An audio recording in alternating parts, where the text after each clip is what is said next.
Attendez. Bonjour. Donc j'ai invité Jérôme et Kevin. Kevin, le jeune homme dont la vidéo que nous avons fait a fait le buzz au sujet de son chien d'assistance refusé par un magasin Carrefour à Toulouse. Voilà, donc j'attends que Jérôme et Kevin nous rejoignent. Voilà, j'aurais aimé qu'ils puissent participer en direct. Voilà, donc ce que je voulais vous dire, je vais attendre de voir s'ils arrivent à nous rejoindre. Mais en tout cas, aujourd'hui, nous avons une vidéo faite par Jérôme avec Kevin comme acteur et moi-même dans un magasin Carrefour où une deuxième fois, à une semaine d'intervalle, Kevin se voit refuser l'accès avec son chien d'assistance en contravention avec la loi. Cette vidéo a fait plus de 600 000 vues. Et ça nous interroge. On a cet après-midi été invité par France 3 et par M6 qui ont diffusé des sujets là-dessus. Et on a eu l'occasion de revoir le commerçant qui a refusé l'accès et qui est plutôt mal. Donc on voudrait quand même vous dire que ce commerçant, c'est pas lui le responsable de la situation. Ce commerçant, voilà, en plus il a une maman handicapée, mais c'est pas le sujet. Ce commerçant, il aurait dû être formé et informé correctement par le groupe Carrefour de ses obligations. Or, il ne l'a pas été, ni ses collaborateurs. Et c'est bien ça le problème. Ce qui pose problème aussi, c'est la police. La police n'a pas la police que Kevin a appelé lui-même, hein, ce n'est pas le magasin qui a appelé la police pour faire sortir Kevin du magasin, c'est Kevin qui a appelé la police pour faire valoir ses droits. Et au début, la police lui a donné raison. Seulement après, la police lui a parlé aux commerçants et s'est rangé à l'avis du commerçant par rapport au problème de l'hygiène au lieu de vérifier la loi. Et donc le problème, c'est que la police n'a pas fait non plus son travail et qu'il y a un problème de la formation des policiers là-dessus. Parce que quand on les appelle pour leur dire qu'il y a quelque chose d'illégal qui se passe, la première des choses qu'ils devraient faire, c'est vérifier la loi, au lieu de dire aux commerçants vous avez raison. À noter aussi qu'on n'a pas filmé en caméra cachée dans le magasin. On a bien montré qu'on filmait, on l'a d'ailleurs dit aux commerçants. Voilà, c'est notre manière maintenant de mettre en lumière un certain nombre de sujets. À noter aussi que aujourd'hui le commerçant il a compris, donc c'est pas la peine de le harceler, c'est pas la peine de le pourrir, parce que c'est facile à faire derrière un écran. Nous on préférerait qu'effectivement cette affaire serve à d'autres magasins et surtout serve à ce que l'enseigne Carrefour se décide enfin à mettre dans ses cahiers des charges des franchisés cette question comme un critère extrêmement important de maintien de la franchise. On voudrait aussi que Carrefour ne se contente pas de faire du mécénat pour financer des chiens guides, ce qui lui permet de. En fait, c'est pas lui qui paye. Hein, quand un magasin, enfin quand une enseigne comme Carrefour fait du mécénat, ça veut dire qu'il réduit ses impôts en se donnant une bonne image. Donc, on aimerait qu'il agisse concrètement pour s'assurer que ces consignes soient appliquées dans tous les magasins et que tous les magasins, tous les directeurs, mais aussi tout le personnel soient bien formés et au courant pour qu'il n'y ait plus un seul refus de chiens guides, d'aveugles ou de chiens d'assistants dans les magasins Carrefour. Je rappelle que les personnes titulaires d'une carte d'invalidité et qui ont un chien labellisé en 10 chiens ou chien guide d'assistance doivent absolument pouvoir rentrer dans ces magasins, y compris alimentaires. Et sur la question de l'hygiène, il ne s'agit pas de n'importe quel chien. Ce sont des chiens qui sont dressés spécialement. Il faut voir que dans la vidéo, on ne l'a pas montré, mais le chien de Kevin, il tourne les dos au saucisson. À aucun moment, il n'a tourné la tête avec un air envieux vers le saucisson. Et si on parle hygiène, si on prend un certain nombre de personnes qui touchent les fruits, les légumes, les aliments, les saucissons eux aussi, on ne sait pas s'ils se sont tous lavé les mains en sortant des WC. Donc la question de l'hygiène, elle ne tient pas non plus. Après, voilà, nous on s'inquiète un peu du fait que les médias tournent en boucle sur une histoire individuelle et que même, pour tout vous dire, il y a même une agence qui nous a contactés pour nous proposer d'acheter la vidéo et de diffuser de la publicité avec. Vous vous doutez bien qu'on a refusé parce qu'on n'est pas là pour faire de l'argent sur cette affaire. On est là pour faire évoluer les droits. Et effectivement, pour faire évoluer les droits, il suffit pas de faire de la sensibilisation gentille comme font un certain nombre d'associations. Il faut aussi que l'on agisse avec des opérations coup de poing comme on l'a fait. Ça amène à parler aussi de pourquoi Kevin aussi a été traité de la manière dont il a été traité. Parce qu'il est jeune, parce qu'il est handicapé. Et parce que dans l'esprit de beaucoup de gens, les personnes handicapées, bah, c'est pas des adultes, ce sont des personnes qu'on infantilise, à qui on va proposer de l'aide parce qu'ils ne seront pas capables de faire tout seuls et à qui on ne se pose pas la question de savoir comment est-ce qu'ils peuvent fonctionner en autonomie. Non, on préfère les assister et jouer les bons samaritains. Donc nous, on est contre ça. On est contre ce système qui voudrait que on dise merci à tous ceux qui veulent nous aider malgré nous, parce que c'est ça aussi qui s'est passé dans ce magasin. C'est que ce magasin, il voulait absolument nous faire les courses à notre place. Vous imaginez si on commence à rentrer dans ce jeu-là, ben soit Carrefour finance la PCH, soit dit en passant, il suffirait d'augmenter les taxes sur cette grande enseigne pour peut-être effectivement financer véritablement la PCH. Mais ça pose aussi le problème de l'institutionnalisation en France, parce que si les gens ont des réactions aussi bêtes vis-à-vis de la situation, si les gens ne comprennent pas que le désir d'autonomie de Kevin, le désir d'autonomie d'une majorité de personnes en situation de handicap, c'est parce que la France a été la championne du monde de l'institutionnalisation et que on n'arrête pas de nous parler aujourd'hui d'inclusion en milieu ordinaire. Il n'empêche que les derniers chiffres, c'est une augmentation de l'institutionnalisation. Et ça, c'est dû à quoi? C'est dû au fait que les associations en France, celles qui parlent le plus pour nous, ce sont les associations gestionnaires, alors qui ont quelques handicapés pour faire façade, mais qui ne défendent pas les droits des personnes handicapées, qui défendent les droits des associations gestionnaires. Et ces gens-là, ils n'ont aucun intérêt à permettre une PCH qui permette une véritable prise en charge à domicile, une PCH qui s'adapte aux personnes âgées aussi pour leur permettre de vivre de manière autonome, et ainsi de suite. Donc tout ça, ça pose le problème de la manière dont on écoute les personnes en situation de handicap et dont on prend en compte leurs besoins. C'est aussi la problématique de ce qu'a soulevé la rapporteure de l'ONU. La rapporteure de l'ONU qui a rappelé qu'en France, le problème, c'est qu'on est encore des objets de soins et non pas des sujets de droit. C'est aussi cette rapporteure de l'ONU qui a dit que l'institution en soi, c'est pas quelque chose de bien traitant. L'institution, elle doit fermer, elle doit laisser la place à des petites, à des moyens, des petites équipes qui se rendent au domicile ou au lieu de vie choisi par la personne et qui l'assistent sans venir lui donner. Enfin, j'ai été aujourd'hui en CDAPH pour une jeune femme à qui on accordait royalement 6 heures par semaine de PCH alors qu'elle a un Parkinson. Et que son mari, il y a des jours où elle mange pas parce que son mari travaille et qu'il peut pas rentrer la faire manger. Elle se lève pas de son lit parce qu'il y a personne pour la lever certains jours, etc. Et tout ça, ça dérange personne. Et la seule chose qu'on nous propose à domicile, c'est de nous faire laver les fesses, de nous faire bouffer, et encore, vous voyez que c'est pas toujours le cas, ou de nous coucher.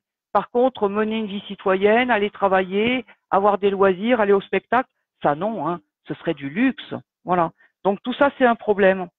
Et tout ça pour vous dire que nous, on aimerait qu'il y ait une chose qui soit médiatisée parce qu'elle va concerner bien plus de personnes que la question des chiens d'assistance, c'est la question de la loi Elan. Vous savez, la loi sur le logement, avec son article 18 qui prévoit de réduire de 90% le nombre de logements accessibles. Ben, cette loi, elle risque de passer le 12 septembre à l'Assemblée. Et pour l'instant, je trouve que le monde du handicap, il se rebelle pas assez. Donc nous, on est prêt à vous aider, à vous dire comment faire, parce que les opérations qu'on a menées à Toulouse, ben, elles peuvent être menées ailleurs. Elles peuvent être menées partout. Nous, on a le mode d'emploi, on peut vous expliquer. Et puis, si vous n'avez pas 40 personnes à mobiliser, si vous n'en avez que 3 ou 4 ou 5, on a d'autres opérations à vous proposer. Mais ce qu'on veut vous proposer, c'est qu'avant la fin du mois d'août, il y ait des opérations dans toute la France, qu'on harcèle le gouvernement par des petites opérations. L'important, c'est que ces petites opérations, elles soient répétées partout. Donc, vous avez quasiment tous un téléphone, vous avez quasiment tous des situations où vous vous retrouvez avec des difficultés d'accès au logement. Ben, parlez-en, médiatisez, mais prévenez-nous avant pour qu'on soit un relais. Et puis, allez occuper les agences bancaires, allez empêcher de reprendre le travail dans des grosses entreprises qui ne payent pas leurs impôts à la France et qui ne permettent pas de construire du logement social, parce que tout ça, c'est lié. Voilà, je vois que Kevin m'envoie un message et qu'il ne sait pas comment faire. J'avoue que si quelqu'un est capable de me dire comment est-ce qu'on peut ah oui, voilà, j'avais caché voilà, Voilà. Et le projet de loi Elan, ben, comme me dit mon camarade Jérôme Cap, le projet de loi Elan, il va dans le sens de l'institutionnalisation. Il va faire les beaux jours des EHPAD, puisque les EHPAD à 3 000 € par mois, ça permet de gaver des grosses entreprises, des fonds de pension, et ça permet de gaver des actionnaires. Et ça coûte la peau des fesses aux familles. Comment on va faire sans logement accessible? Déjà que le nombre de logements accessibles produits n'est pas suffisant pour répondre à la demande des personnes handicapées. Alors vous imaginez avec les personnes âgées en plus, c'est impossible. On va encore leur demander d'aller vivre en institution, alors qu'elles pourraient vivre chez elles, dans le milieu qu'elles connaissent, avec des personnes de leur quartier qu'elles connaissent, avec les amis qu'elles connaissent. Et puis chez soi, on est quand même moins déphasé qu'ailleurs. Et puis en institution, faut manger à telle heure, faut faire telle chose à telle heure. Non, il faut des équipes mobiles dans les quartiers qui viennent au domicile des personnes au moment où elles en ont besoin. Il faut adopter le système suédois. Voilà. Et comme dit Dominique, oui, les associations gestionnaires, quand elles siègent en CDAPH, en général, elles ne défendent pas trop le droit des personnes handicapées. Après, il ne s'agit pas de dire que toutes les personnes qui sont bénévoles dans ces associations ne font rien. Il y a aussi des bénévoles qui, effectivement, sont instrumentalisés par ces associations, mais qui essaient de faire des choses. Mais en tout cas, ces associations ne font rien pour les former, pour leur permettre d'être vraiment percutants. Voilà. Mais le projet du gouvernement qui n'arrête pas de nous parler d'inclusion, c'est pas la vie autonome au domicile. Voilà. Et ils l'ont dit, hein, quand ils ont fait la conférence de l'achat à Paris. Ils nous parlent plutôt de... Voilà, alors attendez, j'essaye de voir si je peux faire participer mes deux camarades, parce qu'au départ, on devait faire ça avec Jérôme, hein, qui est le garçon qui a filmé la vidéo et qui est un bénévole très militant de notre association. Et puis avec Kevin, ce jeune homme qui se bat aussi pour ses droits et pour les droits des autres. Voilà, et Kevin me dit qu'il n'arrive pas à rejoindre le direct, et je sais pas pourquoi, parce que j'avais vu les fois où j'avais fait du direct que je pouvais inviter des personnes. Je pense que malheureusement, je ne peux que les inviter à participer par écrit. Donc n'hésitez pas à envoyer vos commentaires. Voilà, en ce moment, on est en train aussi de nous parler de l'emploi. Voilà. En fait, l'argent de la GFIP et du FIPHFP, il sert à faire des campagnes de communication. Il sert à faire dire à des gens comme Carrefour, ben ouais, on emploie 6500 personnes handicapées. Moi, j'aimerais savoir comment elles sont employées, ces personnes handicapées. Est-ce qu'elles sont toutes heureuses au travail? Ou est-ce qu'elles la ferment pour pouvoir garder cet emploi et pas se retrouver avec un minima social? Parce que c'est quand même ça la réalité, comme rapportent beaucoup de personnes qui travaillent. Je dis pas que c'est le cas de tous. Il y a des gens qui sont heureux au travail avec leur handicap. Mais quand même, la majorité, elles me disent, voilà, je ferme ma gueule parce que sinon je vais dégager, je vais aller au placard. Donc voilà, moi je voudrais vous inciter à partager la vidéo qui est sur le post sur lequel je vous parle, cette vidéo qui appelle à la mobilisation, et je voudrais vraiment vous inciter à mener des actions. Vous pouvez aller occuper à quelques personnes handicapées, à quelques fauteuils, une agence bancaire, à déclencher un Facebook direct et à dire nous on retournera occuper cette agence bancaire tant que le gouvernement ne retirera pas l'article 18 de la loi Elan. Vous pouvez bloquer le matin l'entrée d'une entreprise importante. Vous pouvez aller occuper la fédération du bâtiment ou les représentants locaux des promoteurs qui ont écrit la loi pour le gouvernement. Enfin, il faut qu'on touche tous ces gens-là. Voilà. Nous, de toute façon, à Toulouse, on va se mobiliser dans les prochaines semaines. On ne va pas se contenter de l'opération péage gratuit qu'on a déjà menée. De toute façon, tout ça, ça va recommencer. Tant que le gouvernement s'acharnera à maintenir cet article 18, nous, on ne lâchera pas. En 2014, l'APF a fait tout ce qu'elle pouvait pour saboter la mobilisation contre l'ordonnance accessibilité. Maintenant que je suis revenu en rendez social, il n'y aura personne qui m'empêchera d'agir. Et je sais que nous sommes de plus en plus nombreux. Je sais qu'il y a des camarades à Paris qui veulent se mobiliser. Voilà, moi je les invite à nous faire savoir rapidement quand est-ce qu'ils vont pouvoir passer à l'action. Voilà, je regarde voilà. Oui, le chiffre, hein, c'est 500 000 personnes handicapées qui vivent aujourd'hui en foyer ou en établissement, et c'est en hausse. Et tout ça, c'est une atteinte aux droits de l'homme. Les droits de l'homme, c'est le droit de pouvoir choisir l'endroit où on vit, c'est le droit de pouvoir choisir à quelle heure on mange, c'est le droit de choisir à quelle heure on va boire, à quelle heure on va pisser. Parce qu'en établissement, vous choisissez pas l'heure à laquelle vous buvez ou pissez si vous êtes complètement dépendant. Vous le faites aux heures où il y a suffisamment de personnel. Et comme on sait qu'il n'y a pas suffisamment de personnel dans tous ces établissements, que ce soit pour personnes âgées ou personnes handicapées, c'est grave. Et tout ça, ça enrichit des fonds de pension, des associations gestionnaires qui nous font croire qu'elles se battent que pour nous. Comme par exemple l'APF sur la loi Elan, hein, qui avait rédigé une motion avec le GIHP qu'elle avait entraîné avec elle d'ailleurs, et qui nous disait que finalement, enfin qui disait au CNCPH, faut négocier les quotas. Et il a fallu qu'un journaliste sorte cette motion pour que l'APF recule et que le CNCPH vote enfin une motion défavorable et conteste même la notion de quota. Il faut savoir que cette notion de quota, elle vient aussi de l'APF qui avait proposé la notion de visitabilité. Alors même que si les cadres de l'APF connaissaient bien la réglementation accessibilité, ils sauraient que la réglementation de 75 puis de 2005 prévoyait l'accessibilité de l'unité de vie. L'unité de vie, c'est pas juste les WC et le salon, c'est aussi la cuisine, une chambre et les circulations. Et donc, avec ça, il n'y avait pas besoin de notion de visitabilité. Quand on peut accéder à la chambre, quand on peut accéder au WC, à la salle de bain, à la cuisine et au salon, on peut visiter. Il n'y avait pas besoin d'introduire de notion de visitabilité. Mais avec ça, ils ont facilité l'introduction de la notion de quota qu'a proposé la Fédération française du bâtiment et qu'a repris allègrement le gouvernement, qui est un COD au lobby.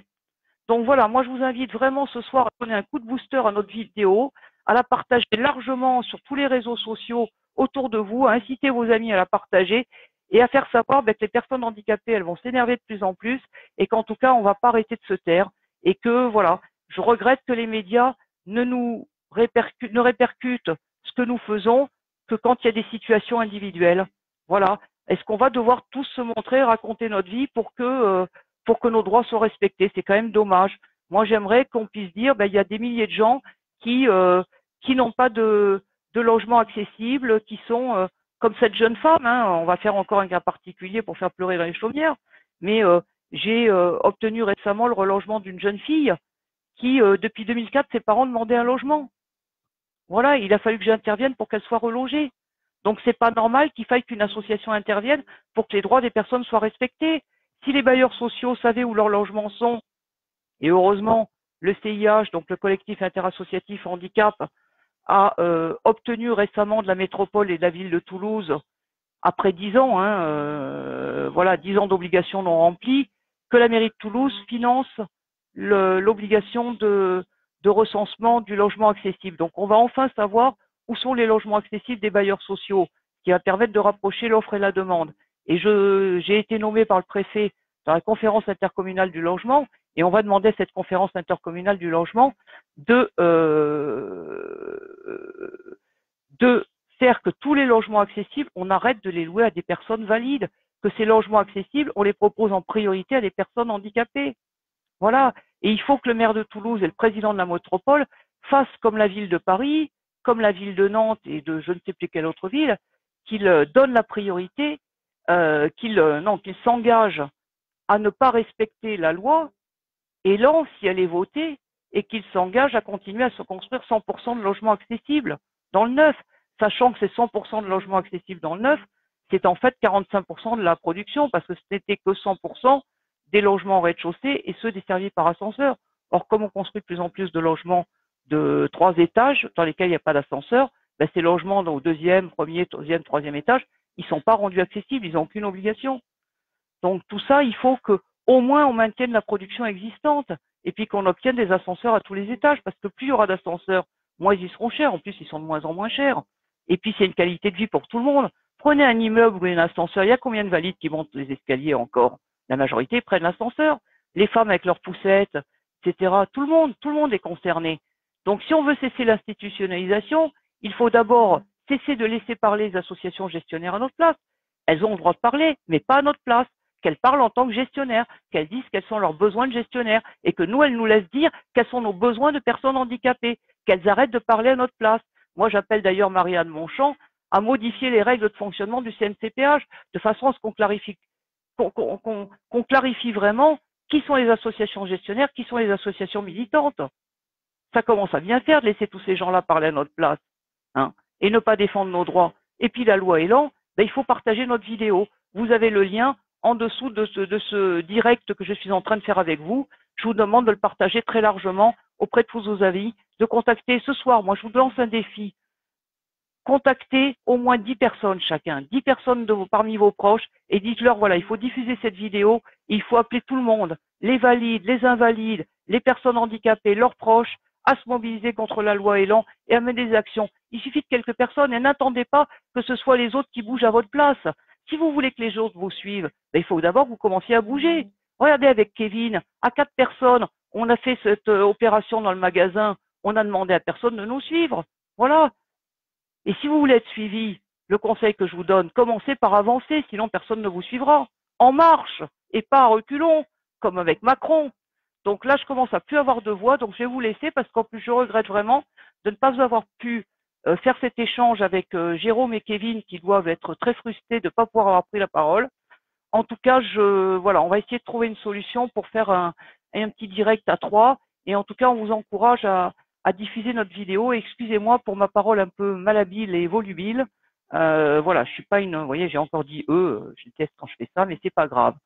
En tout cas, voilà, il faut que maintenant, on se batte tous pour nos droits et tous ensemble, et qu'on arrête de laisser ceux qui nous gèrent, ceux qui veulent nous gérer, décider à notre place et parler pour nous. Et je vous rappelle que la deadline, c'est le 12 septembre. Le 12 septembre, l'Assemblée nationale et le Sénat se réunissent pour adopter une version définitive de la loi Elan. Donc, il y aura toujours la possibilité peut-être de saisir le Conseil constitutionnel, mais encore faudra-t-il que des sénateurs et des députés acceptent. Et en plus, il faudra que le Conseil constitutionnel trouve des motifs à redire sur le plan légal. Or, nous, le problème, il est moral, il n'est pas seulement légal, même si on peut aussi quand même parler de la Convention internationale des droits des personnes handicapées. Oui, j'ai oublié d'en parler. De dire aussi que le défenseur des droits s'est positionné très clairement contre cette loi Elan, que le Conseil national consultatif des droits des personnes handicapées aussi, que le Conseil de l'Europe a interpellé la France en lui disant mais c'est quoi cette régression que vous faites en France? Donc faut tous vous énerver et pas juste derrière vos écrans. Ceux qui peuvent pas faire autrement, ben effectivement, relayez. Faites-le chaque jour, continuez à partager, contactez toutes les personnes que vous connaissez, demandez-leur de relayer cette mobilisation et d'aller sur le terrain, contacter, prenez quelques amis valides, allez-y avec quelques personnes handicapées, bloquez, essayez le plus possible de bloquer des gens qui sont décideurs, pas les petites personnes, voilà, c'est pas le citoyen lambda qu'on va essayer d'emmerder. Mais par contre, si on peut faire perdre de l'argent à des très grosses entreprises qui ne payent pas leurs impôts en France, eh ben, faut pas hésiter. Si on peut toucher des entreprises du bâtiment qui se foutent royalement de nous, ben aussi, si on peut arrêter un chantier, vous pouvez peut-être aussi aller à quelques fauteuils, arrêter un chantier d'un grand groupe, pas le petit mec qui construit sa maison. Enfin voilà, nous on est en tout cas à votre écoute, on est prêt à répondre à vos questions, à vous donner des conseils. Je vous rappelle que toutes les vidéos qu'il y a sur mon mur, il y en a qui vous donnent des modes d'emploi pour les opérations de péage gratuit et qui vous disent comment on bloque une barrière et comment on la lève pour ouvrir la gratuité. On est prêt à vous donner plein d'idées. Et je suis sûr qu'il y a plein de gens parmi vous qui peuvent avoir d'autres idées, qui peuvent montrer l'exemple. Mais sortez de derrière vos écrans. Tous ceux qui peuvent sortir pour aller faire des loisirs, ils peuvent aussi sortir pour se battre. Voilà, il faut arrêter d'être juste des spectateurs dans cette société, sinon on continuera à être traités comme des chiens. Hein, voilà. Donc je vous laisse, je reçois un appel et on reprendra ça bientôt. Allô ?